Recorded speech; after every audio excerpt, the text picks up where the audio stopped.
Muchas veces, candidato, el Perú en general se ha movido a través de las redes sociales y usted ha generado un gran impacto. A pesar de que los medios nacionales y las encuestadoras prácticamente nunca le dieron espacio a usted, nunca ni siquiera tocaron el nombre de Pedro Castillo, usted fue la noticia y fue el impacto durante estos días. Sí. ¿Qué quiero decir con esto? Que a raíz de ello lo han tildado a usted de terrorista, de Movadef, que es de ultraizquierda. ¿Qué es lo que pasa? ¿Por qué es usted Yo quisiera comprometido con agradecer, esto? en parte nos ha beneficiado porque cuando nos han invisibilizado, nosotros hemos seguido avanzando en el pueblo mismo. Y entonces cuando veíamos de que la gente no solamente se identificaba, sino también se comprometía para defender el voto, ir a las urnas, marcar el lápiz, pero con un lenguaje claro, ¿no? Planteándole al país un cambio estructural, como el cambio de la constitución política, y luego convocar inmediatamente a un referéndum al pueblo peruano y estructurar y convocar a la instalación de una Asamblea Nacional Constituyente en un plazo no menor de 6 meses para que esta Asamblea Nacional Constituyente la integre el pueblo organizado.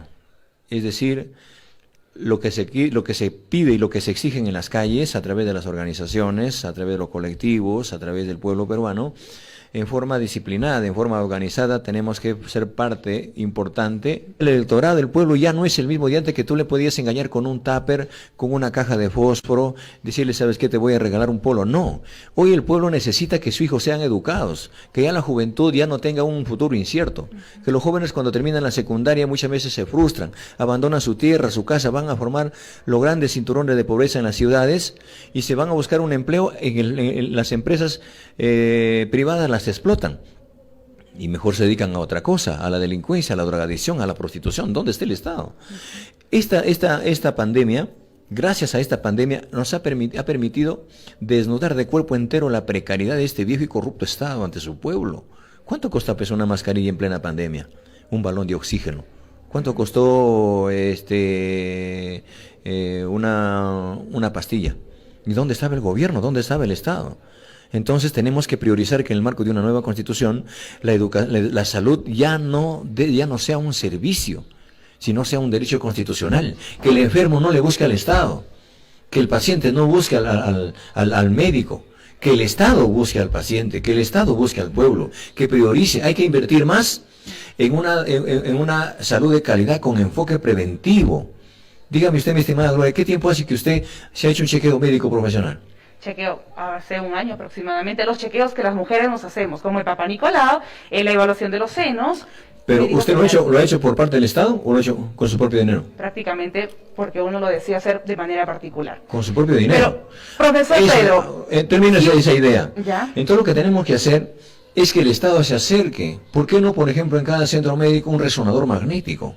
Para detectar a tiempo las enfermedades de la población y acercar, por ejemplo, en esta atención primaria, médico-familiar. ¿Por qué no un odontólogo, un oftalmólogo en cada colegio? Porque es necesario que hoy que tenemos que priorizar la educación de la mano con la salud y la alimentación. Tenemos que pasar a darle prioridad a nuestros hermanos agricultores. Usted tiene, acá Chota es eminentemente agrícola y es ganadero, es productor. Pero imagínate cuando acaso ustedes acá reportan, por ejemplo, día.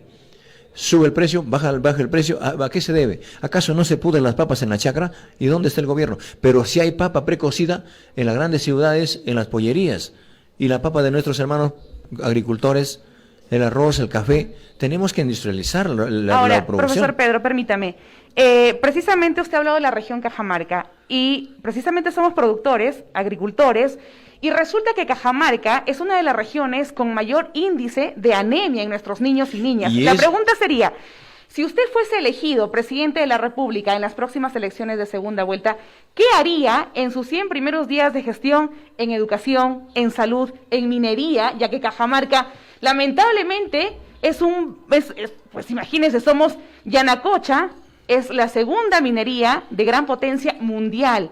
¿Y qué ha dejado para Cajamarca? ¿Tenemos pistas? No tenemos. Cajamarca le ha parado la olla al país con un potencial minero. Le ha puesto los manteles a la patria. Pero tenemos el índice de pobreza, de desigualdades, de desnutrición, de abandono en infraestructura, en educación, en salubridad, en agricultura, en todo. ¿Qué tenemos que hacer? En el marco de esta pandemia, lo primero que tenemos que hacer es garantizar primero la salud y la vida de los compatriotas, empezando por Cajamarca. Una vacuna de calidad para todos los peruanos, masiva, gratuita y facultativa. Una vez vacunados, que el gobierno garantice su salud, ya abriremos las escuelas. Abrir las escuelas significa abrir los mercados, abrir las tiendas, abrir las oportunidades. Y lo que tenemos que hacer es destrabar y priorizar, por ejemplo, la ejecución de obras que el año pasado en las municipalidades y en los gobiernos regionales han estado trampados. Hay que hacer más viable este trabajo. Un ejemplo claro. A usted le consta, mi estimada Gloria, por ejemplo, en nuestra tierra, y eso que viene, un alcalde se va y mendiga un presupuesto para una obra. Le dice, oye, necesito pues 1 millón para cualquier cosa a mi pueblo. Le ofrecen dar 1 millón, pero ese 1 millón no llega, chota. ¿Sabes por qué? Porque allá en el mismo MEP le dice, que te doy el 1 millón, pero el 5% se queda con el 10%. No llega todo para acá. Eso tenemos que terminar. Se acabó la planilla dorada. Y aquí sale ahora la pregunta. Lo que tenemos que terminar, mi estimada Gloria, que termino. ¿Cómo es posible, por ejemplo, que no le puedas prioridad al asfaltado, al afirmado de las trochas carrozables de las carreteras a los centros poblados, donde está la riqueza, el potencial económico del país, donde se pudren los productos? Vamos a darle prioridad y presupuesto real a todas las municipalidades delegadas del país, porque ahí está la riqueza del Perú. Entonces, lo que tenemos que hacer más viable y hacer que las obras sean reales y objetivas y de calidad.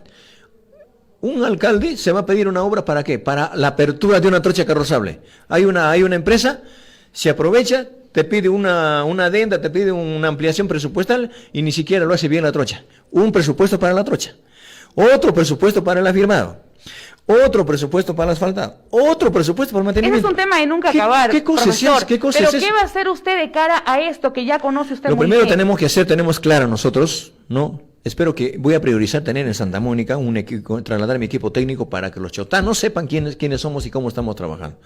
Y entonces lo que tenemos que hacer es que sea un gobierno totalmente descentralizador. Porque hoy lo único que nos han descentralizado es la corrupción. Tú encuentras corrupción en todos los estamentos del Estado, de cara al Bicentenario. Entonces, si no hoy llega un gobierno y no te pone un ministro del pueblo, si no te pone un ministro de arriba, recomendado por los grupos de poder, y les importa un comino que haga bien o mal la gestión, porque te pone a rey muerto, rey puesto. ¿Y cómo hacemos para acabar con los diezmos o con el porcentaje que se está pidiendo? ¿Qué hacemos? ¿Qué va a hacer usted como candidato a la presidencia? Lo que tenemos que hacer con estas empresas, las que vienen saqueando las empresas transnacionales, tenemos que sentarnos a conversar con las empresas transnacionales. Y decirle, ¿sabe qué? Así como te están llevando hoy día 70 soles de cada 100 soles de mi pueblo, la riqueza del país, 70 soles se va a quedar para el pueblo peruano. Y los 30 soles llévate. Y con esos 30 soles, esos 70 soles, tenemos que priorizar, declarar en emergencia la salud, la educación y la agricultura del pueblo peruano. Hay un tema muy importante, profesor Pedro, es el tema de la educación. Usted es maestro. Usted conoce muy bien la realidad de la educación lamentable. 24 años de maestro de escuela. Y se había pedido que por favor se declare en estado de emergencia la educación, cosa que no se ha considerado. Ahora, la mayoría de votantes a su favor son los maestros. Y precisamente los maestros son quienes han puesto la confianza en usted para que sea el representante de los maestros en un poder del Estado. ¿Qué ofrece Pedro Castillo de llegar a la presidencia a todos los maestros, al magisterio? No solamente dignificar la carrera docente, sino también comprometer a mi pueblo magisterial para hacer una verdadera revolución educativa. Bienvenida a las realidades como los axanincas, los aymaras, los quechuas, los shipibos, los conibos, los aguajún. A este pueblo para estructurar una verdadera currícula desde abajo del seno del pueblo, desde el espacio del niño, del padre de familia, de la escuela. 17 reformas educativas en el país que no han funcionado, modelos educativos y otros lugares habiendo tanta riqueza. Vamos a hacer que el Ministerio de Educación sea el verdadero ente rector, con la finalidad de que se movilice y se desplace a las regiones y geste desde las regiones una currícula, el proyecto educativo regional, de acuerdo a la realidad, a sus climas, a su productividad y a la realidad de la escuela y la característica de cada región, de cada barrio, con la finalidad de concentrar la riqueza educativa, y vamos a recuperar aquellos cursos que nos han quitado para revalorar a la escuela y a la familia, que vuelva la educación cívica, que vuelva la filosofía, la historia, la geografía, la economía política, para hacer de nuestros hijos jóvenes que analicen, que critiquen, mentores de que sean conscientes de su realidad. ¿Habrá aumento para los maestros? Por supuesto, eso significa... ¿En un cuánto por ciento cree usted por conveniente que debería aumentarse los sueldos? Yo creo que el sueldo mínimo de un maestro no debe ser mínimo a una UID. Ahora, se dice mucho que los maestros, si quieren actualizarse, ellos con sus propios recursos tienen que pagar sus capacitaciones. El Estado, si usted ganara, ¿va a proveer de capacitaciones? Vamos a crear una universidad pedagógica en cada región. Pero no podemos tener nosotros, ¿de qué te sirve que priorices, tengas un buen maestro capacitado, bien remunerado, con participación activa, si al frente tienes a un niño que se duerme en el aula? Si al frente tienes a un niño que se va a su cama con un tamal calentado. Entonces, lo tenemos que priorizar su estómago del niño, la dignidad del maestro económicamente, y tenemos que priorizar su salud. Vamos a eslabonar la salud con la educación. Tenemos que priorizar la salud porque, hoy, imagina, yo trabajo en Puña. Al frente de la escuela hay una posta médica. Mis padres de familia, cuando hay problemas de salud, encuentras una pastilla. ¿Y sabe por qué? Porque esta Constitución dice que la salud no es prioridad, es un servicio. Sálvate si puedes. Antes de entrar al punto de salud, profesor Pedro, es el hecho, ¿qué hacemos repotenciando de capacitaciones, aumentando el sueldo a los maestros? Pero cuando él llega, tiene una infraestructura pésima y no cuenta con la logística adecuada para poder desarrollar sus clases. ¿Qué plantea usted sobre eso significa este que tema? la revolución educativa no solamente va por la currícula y la dignificación del magisterio. La educación es un problema integral. De su punto de vista de Gloria, de Pedro, del niño, del maestro, entonces tenemos que abrazar y nuestra prioridad va a ser la educación. Eso significa darle un presupuesto no menor del 10% del PBI al sector de educación para garantizar una buena infraestructura. Me gustaría, por ejemplo, equipar, por ejemplo, con unas pizarras interactivas, y lo que hoy en día el gobierno el año pasado, el Ministerio de Educación, no ha priorizado y no ha escarmentado la realidad triste y vergonzosa ante el Perú y América Latina. El problema de la virtualidad. Eso, ¿qué hacemos con la conectividad, se acaba de perdurar año escolar enviándole desarmado a los maestros y los niños desconectados de su maestro. Yo el año pasado tenía 20 alumnos, quinto y sexto grado. De los 20 alumnos, 17 alumnos no tienen celular. 2 alumnos tienen un celular chanchito, básico, pero ni siquiera son de ellos, son de sus papás. Y un niño tenía un celular táctil. Y estos celulares de estos niños, que yo quería comunicarme con el niño, me contestaba su papá de la chacra. Y cuando quería conversar nuevamente con el niño, ya no te podía contestar porque en la noche el niño estaba durmiendo. Lo que teníamos que hacer es preparar nuestras hojas y semanal y monitorear interdiario, yendo a visitar de casa en casa a nuestros alumnos. ¿Dónde está el gobierno? ¿Dónde está el Estado? Tenemos que priorizar el servicio de Internet. Si la educación, dice el Estado, si dice el gobierno que la educación es gratuita, ¿por qué no es gratuito el Internet? Entonces, si te sigue sacando las 24 horas, se sigue sacando el oro, la plata, el gas de camiseta se lleva en otro lado, ¿y por qué no le pecha el gobierno? No le puede, porque en la Constitución está garantizado a través de los contratos ley. Vamos a renegociar, vamos a revisar los contratos ley para recuperar el gas de camisea para darle a todos los peruanos. Maestro, recuperemos el oro, la plata, el litio para declarar en emergencia estos sectores tan vulnerables. Si se dice que la educación es gratuita en nuestro país, ¿por qué hasta el momento, en el Perú profundo, como decimos todos, hasta ahora se ve largas colas por una vacante para un estudiante? Cuando debería cambiar la modalidad de que el padre de familia no tiene que irse 3 o 4 días a amanecerse en la puerta de la institución educativa por una vacante. ¿Qué plantearía usted justamente sobre este porque tema? La Constitución dice que la educación es un servicio, no es un derecho constitucional. Le importa un pepino a los gobiernos que el pueblo se eduque, para que no despierte, para que no salgan otros líderes, otras voces a reclamar sus derechos. Nosotros no solamente vamos a terminar con estas colas, vamos a hacer que la educación sea un derecho constitucional. Es más, aquel padre de familia que logra tener una vacante, ¿para qué? Para que al final el niño estudie 3 años en inicial, 6 años en primaria, 5 años en secundaria y esté desligado de la universidad, esté desligado del centro superior y sálvate y estudie quien pueda. Usted se acordará de sus compañeros de su promoción, del colegio. ¿Todos han llegado a ser profesionales?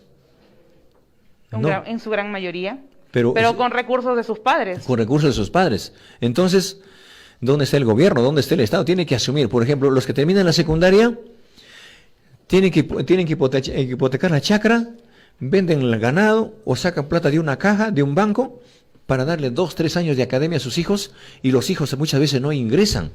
Se frustra el joven, se frustra la familia, el joven abandona su familia, su casa, se va a las grandes ciudades y la familia se queda con las deudas.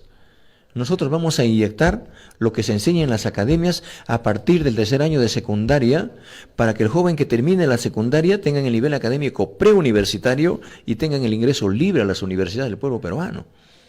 es nuestra prioridad. Y los jóvenes que terminen la universidad, los más importantes y los más eruditos, los mejores estudiantes, van a tener un presupuesto del Estado. Si es un ingreso libre a las universidades, maestro, ¿qué pasaría con las universidades privadas? Bueno, vamos a conversar con ellos, ¿no? Es un tema que ya se ha agendado. Nosotros lo que tenemos que priorizar es su educación de estos jóvenes que están en este eslabón, en este espacio, van a salir también beneficiados porque vamos a priorizar, en todo caso, la convalidación de sus estudios, ¿no? Y ver de qué manera estos no salgan afectados. Ahora, ¿de qué manera vamos a entrar al tema salud? Usted ya nos habló, vacunas para todos los peruanos completamente gratis, pero resulta que no solamente hay una deficiencia en el tema de las vacunas a raíz de la pandemia, sino que tenemos pésimo sistema de salud. Una, que para sacar una cita para un determinado especialista es un mes. No tenemos logística en los hospitales. Al punto, Gloria, al punto. Lo que tenemos que hacer es universalizar el servicio de salud. ¿Qué es universalizar el servicio de salud? Eso significa, por ejemplo, tú tienes un MINSA y tú tienes un seguro. Y aparte tienes un hospital militar, un hospital de la policía. Gloria, la que trabaja en Radio Santa Mónica, se enferma en este momento, le cogen una ambulancia, pasa por sus narices del hospital militar y no puede ingresar. Más rápido me muero yendo en la ambulancia, Y te mueres, porque son ambulancias ¿entiendes? ya. Entonces, ¿qué es lo que tenemos que hacer? Tenemos que hacer un solo servicio. Y el servicio tiene, la salud ya no debe ser un servicio educativo, un servicio de salud, tiene que ser un derecho constitucional. Se trata de la salud y la vida de las personas. La persona tiene que priorizar para que la persona que esté delicada de salud en un estadio de una emergencia tenga el ingreso inmediato a cualquier centro médico del Estado. Para darle su prioridad, se trata de salvarle la vida. Y es más, tenemos que equipar con profesional médico y con profesional de atención inmediata, porque solamente miras al médico y no miras la precariedad del enfermero, no miras la precariedad del obstetriz, no miras la precariedad del auxiliar, del asistente. Entonces le exiges que te atienda, que te sane, que te calme el dolor, pero el Estado le sigue ignorando como profesional y económicamente. Tenemos que priorizar también un buen sueldo digno para todo el personal médico a nivel nacional. Ahora, profesor Pedro, se habla mucho, por ejemplo, a nivel de nuestra región, tenemos hospitales que están obsoletos. Eso es a vista y paciencia de muchos de nosotros. La infraestructura y el personal, eso. El servicio, las medicinas mismas, ¿no? Y vamos in situ aquí a la provincia de Chota. La provincia de Chota ha presentado un proyecto hace mucho tiempo atrás para que se suba de categoría y pueda tener más especialistas, pueda hacer un hospital de más categoría, ¿no? La pregunta es, a raíz de este pedido que se está haciendo, si usted fuera electo presidente de la República, ¿qué le ofrece en el sector salud para la provincia de Chota? No solamente pasa por categorías. Lo que tenemos que hacer, darle a Chota lo que pertenece a Chota. ¿Qué pertenece a Chota? En salud y desde educación. El punto de vista de Pedro Lo que Castillo. tenemos que hacer es lo que está pidiendo la población, exigir. Y es más, lo que tenemos que hacer es descentralizar a cada uno de sus distritos. Entonces, lo que tenemos que priorizar, se plantea, por ejemplo, imagínate, el cuerpo militar, el ejército, tiene helicópteros ahí montonados, que no están sirviendo al país. ¿Por qué no puedes destinar, por ejemplo, un helicóptero a cada hospital? A cada provincia, con la finalidad de que, como tú dices, que con la ambulancia más rápido te mueres, ¿por qué no se puede ir en un helicóptero que puede estar al servicio de la población y salvarle la vida? Entonces, primero lo primero, pero también hay que terminar con las situaciones burocráticas que se dan arriba en las jefaturas, porque muchas veces hoy en día en las grandes clínicas y en los grandes hospitales lo primero que es se discrimina y se privilegia. Si tienes plata y tienes recomendación, alguien tienes un enfermo con una llamada telefónica, el enfermo que está yendo de acá de Chota va de frente a tener una prioridad, y la gente que está formando cola ya, que está en los pasillos un día, una semana, un mes esperando que se le atienda, porque no tiene plata, entonces no tiene turno, trabajo. no tiene nada. Entonces eso tiene que, ¿por qué? Porque no es un derecho, pues, la salud, es un servicio. Todo eso se tiene que cambiar en la nueva Constitución. En la nueva Constitución. ¿Será fácil hacer para usted proponer la nueva Constitución? No pasará, en el marco, no debe ser la instalación de la Asamblea No Constituyente en un plazo no menor de 6 meses. Y creo que hasta 12, 13 meses en el Perú habremos tenido una Constitución que tenga, como lo digo siempre, olor, color y sabor a pueblo. Pedro Castillo, ¿qué le ofrece a los agricultores? Resulta que usted viene del campo, le hemos visto sacando hierba para su cuy, dando de comer sus gallinas, ordeñando la vaca, al igual con su esposa. ¿Qué ofrece Pedro Castillo de llegar a ser presidente a los agricultores? Darle un presupuesto real al sector agricultura. ¿Qué es lo que pasa? Yo también siembro mis papas, siembro mis albergas. Y veo mis vecinos y a veces sembramos a la media, como decimos acá. Pero cuando no nos alcanza la plata, ¿a dónde recurrimos? Nos vamos a la caja y a los bancos. Vamos a poner un tope al abuso a las cajas y a los bancos usureros que abusan de los agricultores, que abusan de la persona que quiere poner una tiendita ya y a veces te cierran, pero a través de la SUNAT. Pero centrémonos en la parte agrícola. Un banco de semillas en cada provincia. Hay que llamar a los expertos, a los profesionales en el marco agrícola, con la finalidad de un asesoramiento técnico profesional y capacitación, análisis de suelos y un presupuesto real a través del Banco de la Nación, con créditos baratos, con créditos con bajos intereses, con la finalidad no solamente de potenciar la agricultura. Tú puedes llenar los mercados, Gloria, acá, darle prioridad. Usted habrá escuchado, por ejemplo, acá en este caso, acá en nuestro lugar, yo trabajé en ese digno centro poblado de Chucmar. Te produce y te pone papa todo el tiempo. Y hay momentos que la papa baja demasiado y la papa se pudre, se indigna y el poblador está debiendo. Debe de insecticidas, fertilizantes, abonos, de la preparación del terreno, de todo, del transporte. Si no está buena las carreteras, peor. Tenemos que abrir los mercados directamente del productor al mercado. Porque si está bien las carreteras, quien se beneficia también es el comerciante, es el intermediario. Entonces gana más gana menos el que más la trabaja. Pero lo que tenemos que hacer es industrializar. ¿Por qué no industrializar la papa en Chucmar? Mire, ¿y permítame, por qué le quiero preguntar esto? Resulta que el agricultor es el que menos gana y el que más trabaja, porque él es el que labra la chacra, él es el que siembra, el que aporca, el que todo hace. No solo eso. Viene al mercado, lo vende al empresario exitoso de Lima y de otros lugares y lo vende a un precio cómodo. Y este empresario exitoso se cree más vivo y lo vende a 5, 6, 7 veces más el precio. ¿Qué hacemos con esto? Es más, Gloria, mira, en plena pandemia, ¿has tomado desayuno? Sí. ¿Has almorzado? Mucho. ¿Has cenado? Eso hay que preguntarle al Perú. ¿Y quién te ha dado? ¿Y quién le ha dado eso? ¿Y quién ha dado? ¿El gobierno? ¿Las transnacionales? ¿Las mineras? Los grandes monopolios. Este hombre que está labrando la chacra, gracias al agricultor, los agricultores, los campesinos, los obreros, los chacreros, no solamente estamos en tiempos de pandemia para sacar adelante el país, no solamente en tiempos de paz, sino también en tiempos de guerra. Por eso es nuestra prioridad. Yo jamás voy a claudicar llegando al gobierno e ignorar al campesino, al obrero, porque soy de ahí, vengo de ese eslabón, y mucho más como maestro y como campesino. ¿Pero cómo hacemos para que el agricultor tenga beneficios? Darle un presupuesto. ¿Ya? El presupuesto de esta plata que hoy día están saqueando, por eso, no sé si me entendiste, priorizar con el mismo presupuesto el 10% del PBI a la educación, a la salud y a la agricultura. Pensando en el niño tiene que estar con el estómago lleno. ¿Por qué, por ejemplo, acá en Chota no le damos a las escuelas y a nuestros hijos la alimentación de lo que produce? ¿Por qué no darle una chochoca con sus papas y sus quesillos y sus huevos a nuestros hijos en la escuela? Porque está Caliwarma, pues, maestro. Porque te dan. ¿Qué opina usted de Caliwarma? Totalmente, vamos a desactivar Caliwarma porque Caliwarma, vamos una semana a comer lo mismo todos los días. Porque se benefician estas empresas arriba. Caliwarma desaparecería en una gestión de Pedro Castillo. Vamos a fortalecer que se dé el presupuesto directamente a los pueblos para que nuestros hijos coman la riqueza de su pueblo. Profesor, ¿Caliwarma desaparecería de un posible gobierno de usted? Muy posible. ¿Por qué desaparecería? Porque primero lo que se tiene que dar, yo creo que traer enlatados y embolsados. El año pasado, por ejemplo, en mi escuela, profesor, ya no quiero eso, ya quiero otra cosa, mejor dejamos un caldito, no decían, ¿no? Entonces, ¿sabe cuánto cuesta? ¿Cuánto sería el presupuesto traer, por ejemplo, una bolsita de galleta o un enlatado desde Lima hasta Puña? ¿El traslado nada más? O sea, en una posible gestión de Pedro Castillo se desaparecería Caliwarma y se daría prioridad a la comida de la zona rural de la ciudad. Lo que producen nuestros agricultores, lo que produce un alimento natural de calidad, para que eso sea, y eso te va a garantizar mejor. Prioriza su estómago del niño. Nutres al joven, nutres al estudiante, nutres al niño con un buen desayuno inicial, primaria y secundaria, porque hay colegios que no tienen, están mendigando.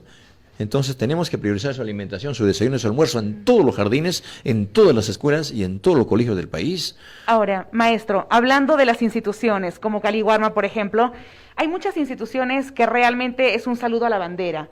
De llegar usted al gobierno como presidente de la República, ¿hará un análisis exhaustivo de los resultados de tal o cual institución que pertenezcan al gobierno con grandes sueldos y las que no sirven se eliminarán? Por supuesto. Por ejemplo, como quién desde su perspectiva. No puede ser de arriba hacia abajo, puede ser de abajo hacia arriba. Y empezando por el Tribunal Constitucional. Empezando, por ejemplo, por el mismo Poder Judicial. Los jueces y fiscales que hoy día acaparan y le dan la oportunidad al que tiene plata y no hay justicia para lo de abajo. Pero a ellos los elige el Poder Legislativo. Vamos a conversar con Imagínese el Poder. Vamos cómo a poner estamos. el mismo Poder. Mira, nosotros los maestros hemos salido a las calles. Los jóvenes y los trabajadores de agroexportación, exportación en Ica, ¿en dónde ha terminado su demanda? ¿Acaso no lo agendó el Congreso? Y el Congreso por insistencia aprobó la ley. ¿Y a quién se la dio? Al Ejecutivo, al gobierno, a Vizcarra. Vizcarra revisó y dijo, no, esto va contra la economía, esto va contra la Constitución. Y como va contra su economía, va contra la planilla dorada, va contra sus sueldos dorados, pide al Tribunal Constitucional y solicita una demanda de inconstitucionalidad. Cientos de solicitudes, de demandas, de reclamos del pueblo peruano se han ido a dormir y están archivados en el Tribunal Constitucional. ¿Y quién elige al Tribunal Constitucional? ¿El pueblo? No. Le elige un Congreso 130 totalmente parlamentarios. deslegitimado. ¿Y qué es lo que va a pasar con Lo que esto? tenemos ¿Se que hacer es desaparecería desactivar el Tribunal Constitucional Constitucional? y en una verdadera convocatoria, los nuevos magistrados del Tribunal Constitucional tienen que convertirse en los verdaderos tribunos del pueblo, para que escuchen las demandas del país y la demanda, lejos de declarar constitucional a la gran corrupción, a esta constitución nefasta, declare constitucional a su alimentación, a la educación, a la salud del pueblo peruano. Y por eso te dicen, oye, mira lo que está planteando. Mira lo que está diciendo, no puede ser. Hay que salir por la radio, por la televisión, hay que decirle que es terruco, hay que decirle que es comunista, hay que decirle que es extremista. Y si hay que perder la vida, mi estimada Gloria, la daremos con hidalguía y con dignidad. Porque Ahora, no pueden callarnos ante una voz del pueblo. Profesor, hay otra voz del pueblo también. Resulta que tenemos en nuestro país a miles de denuncias por violación. A nuestros niños y a nuestras niñas los están violando. Así es. Cada una hora, 3 niños en nuestro país son violados. Y lamentablemente se hace el seguimiento, se logra capturar a este violador y luego se pasa a la fiscalía y nadie sabe nada. Pasa al Poder Judicial y se acabó todo. Ya te lo dije. ¿Qué es lo que pasa? ¿Qué es lo que piensa hacer Pedro Castillo para hacer justicia? Los jueces y fiscales actúan de espaldas al pueblo, de espaldas a la realidad. Han denigrado. Si esto lo sabemos, juez, ¿qué plantea usted para que esto cambie? Que los jueces sean elegidos por mandato popular. Hay jueces probos, hay fiscales probos, que se elijan, pero gente que de cara al pueblo, que defienda la vida, que defienda la salud y la integridad de la población. O vamos a seguir que dice que cuando lo violan a una niña, oye, ¿qué quieres? ¿Que te baje la pena? O te declare inocente, dice, ¿no? Y están en otro lado. Entonces, eso tiene que pasar por una reforma constitucional. Todas estas reformas, estas cosas, ¿dónde tienen que hacerse? ¿Dónde se van a masticar? ¿Quién le va a elaborar? ¿Quién lo va a hacer? El pueblo, a través de esta Asamblea Nacional Constituyente. Es decir, Pedro Castillo propone que el pueblo juegue un rol protagónico en una... Por supuesto, el pueblo organizado, el pueblo organizado. Mira, una cosa, por ejemplo, en Lima, ¿qué te preocupa? La seguridad. El crimen organizado, y hablando el problema crimen, de la delincuencia, y eso lo he dicho siempre, yo desde acá, desde San Radio Santa Mónica, una radio yo me siento en familia, no te imaginas, Gloria. Hay que convocar no solamente a las rondas del país, sino también a los licenciados de las Fuerzas Armadas, a los técnicos de la policía, y los suboficiales a los técnicos y suboficiales de la policía, a los reservistas, para combatir la delincuencia.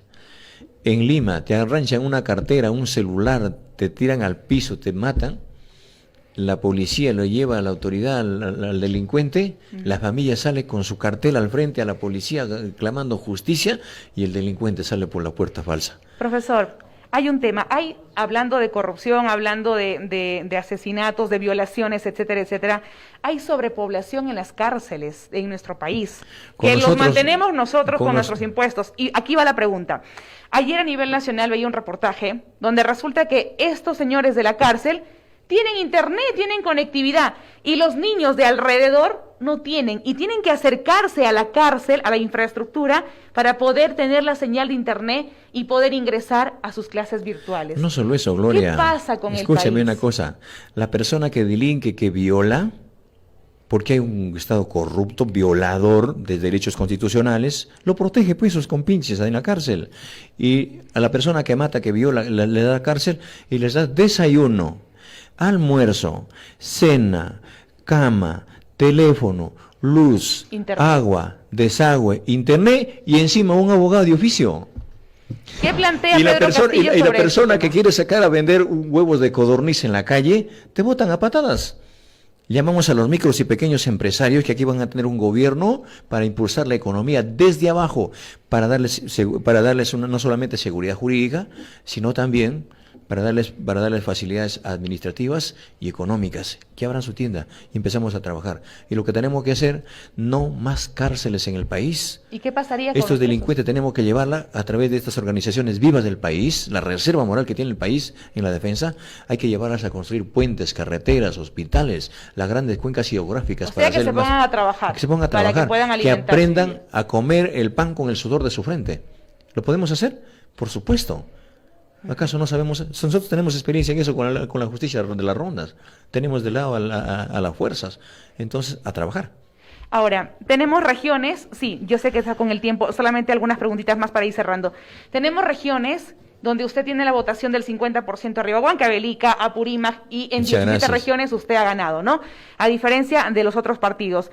Ahora, Cajamarca, usted tiene un porcentaje que va sobre el 30%. ¿Qué le dice esta vez a los cajamarquinos, hablando como región, y a todas las regiones donde usted ha ganado, a todo el país? A mi linda gente de Cajamarca. Que pensemos en el país. Hoy, de cara al Bicentenario, han gobernado ya militares, discúlpame el término, han llegado al gobierno gente de todo pelaje. Denos la oportunidad a un maestro, a uno que vive de abajo, que vive en la chacra, a un agricultor, a un campesino, a uno que lucha, a uno que ha visto correr la sangre del pueblo en la calle y en las plazas. Yo creo que ha llegado el momento de revertir, y acá me ratifico. Hay que exigir a la SUNAT que cobre las cuentas a las grandes empresas transnacionales, a las grandes empresas que deben al país. Hay que recuperar la plata de los corruptos y muerte civil para los corruptos. Hay que recuperar la plata bajándole el sueldo de los ministros y de los congresistas a la mitad. Y hay que renunciar, y me ratifico acá, que renunciaremos al sueldo presidencialista y vitalicio. Conduciré los destinos de la patria con un sueldo de maestro. No puede haber gobernantes, no puede haber ministros, congresistas, funcionarios ricos y un pueblo pobre.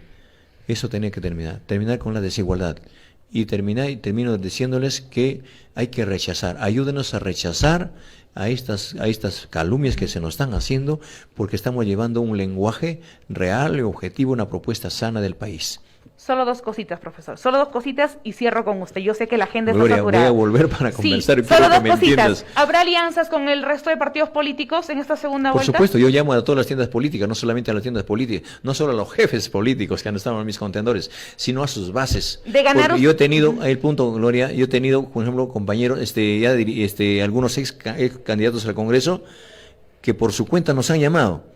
Y como base, me dice, mi base, pero su dirigente y su candidato no quiere conversar con nosotros. Primero respetemos al pueblo. Y las alianzas con las organizaciones. Por encima de toda cosa, la alianza va a ser con el pueblo. Ahora, ¿hay un posible gabinete ya de ganar usted las elecciones? No te la voy a decir, pero sí te voy a dar la sorpresa. ¿Y cuándo? Cuando gane. Tú me has dicho que vas a ir conmigo. Pero ya tiene usted un gabinete pensado, ¿no? Por supuesto. Porque dicen, como Pedro Castillo es un provinciano serrano improvisado, ¿qué va a tener gabinete? Así ha dicho los medios, claro, así han dicho las redes. Es que piensan pero que... ya tiene usted un gabinete pensado. Piensan que lo vamos a llamar a los mismos ministros de siempre. Va a haber cambios radicales, en el buen sentido de la palabra, no es radical con la otra palabra. No te voy a dar otro espacio si me sigues con ese tema. No. Ahora, Pedro Castillo tiene gabinete. Solamente con esto cierro. ¿Qué significado tiene Keiko Fujimori para Pedro Castillo? No me voy a dedicar a Muchas otra cosa. gracias. Muchas gracias. Gracias, Un abrazo. candidato. Muy Somos amable. pobres en un país rico. Muchas Palabra de gracias, maestro. le agradezco mucho Muchas por estar gracias, con maestro. nosotros. Gracias. Muchas gracias.